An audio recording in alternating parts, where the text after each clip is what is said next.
Prezident Shavkat Mirziyoyev narkotiklar savdosi, narkojinoyatlar va ularning oqibatlariga qarshi kurashish bo'yicha muhim tashabbuslarni ilgari surdi. Sherzod Kudbiyev tadbirkorlar bilan muloqoti chog'ida qimmatbaho soatda ko'rinish berdi.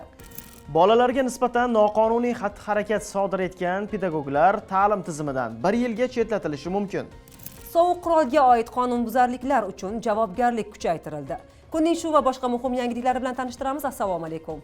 Samarqand shahrida jamoat salomatligi va xavfsizligini ta'minlash maqsadida transmilliy narko tahdidlarga qarshi kurashish mavzusida o'tkazilayotgan xalqaro forum ishtirokchilariga murojaat yo'llagan Prezident Shavkat Mirziyoyev narkotiklar savdosi, narko jinoyatlar va ularning oqibatlariga qarshi kurashish bo'yicha qator muhim xalqaro tashabbuslarni ilgari surdi.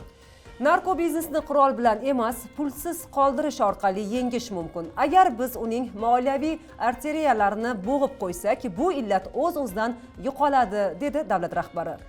Shuning uchun kripto birjalar uchun majburiy identifikatsiya standartlarini global darajada bir xillashtirish, offshore yurisdiksiyalar bilan ma'lumot almashinuvi bo'yicha majburiy kelishuvlar, noma'lum manba mablag'larini avtomatik bloklash mexanizmlarini joriy etish zarurligi ta'kidlandi.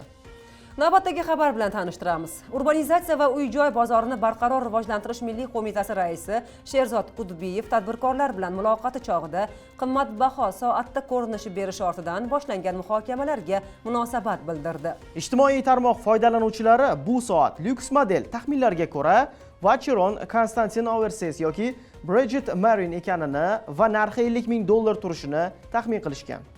19 aprel kuni Sherzod Kudbiyev video murojaat e'lon qildi va unda davlat xizmatchisi kamtar bo'lishi kerakligini aytdi. Shuningdek, amaldorlar ommaviy tadbirlar va yig'ilishlarda kasbiy etikaga qat'iy amal qilishi zarurligi haqidagi fikrga qo'shilgani hamda bo'lgan voqeadan saboq chiqarganini ta'kidladi.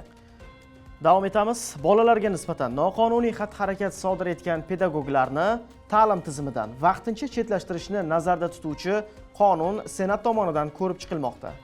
Bolalar ombudsmani Sayyora Rahmonovaning ta'kidlashicha, hozir zo'ravonlikka yo'l qo'ygan pedagoglar bu muassasadan ishdan bo'shatilsa, boshqa ta'lim dargohida faoliyatini davom ettirishi mumkin. Yangi tartib bilan bu kabi holatlarda ularning ta'lim tizimida ishlashiga 1 yillik cheklov o'rnatiladi. Ombudsmanga ko'ra, ta'lim muassasalariga ishga qabul qilinayotgan xodimlarni psixologik tekshiruvdan o'tkazish zarurati bor. Bolalar bilan ishlash yuqori darajada emotsional barqarorlikni talab etadi va agressiya yoki depressiya holatidagi shaxslar bu muhitda xavf tug'dirishi mumkin. Keyingi xabar bilan tanishing. Ma'muriy javobgarlik to'g'risidagi kodeks hamda qurol to'g'risidagi qonunga tegishli o'zgartirish va qo'shimchalar kiritildi.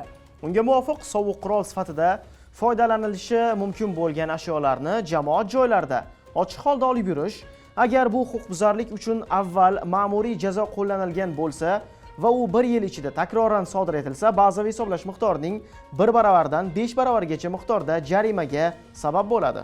Shuningdek, qonunchilikka kiritilgan o'zgartirishlarga ko'ra, bolalarga nisbatan zo'ravonlik sodir etgan shaxslarga nisbatan himoya orderi amal qilgan davrda ularning fuqaroviy qurolni saqlash va olib yurish huquqi cheklanadi.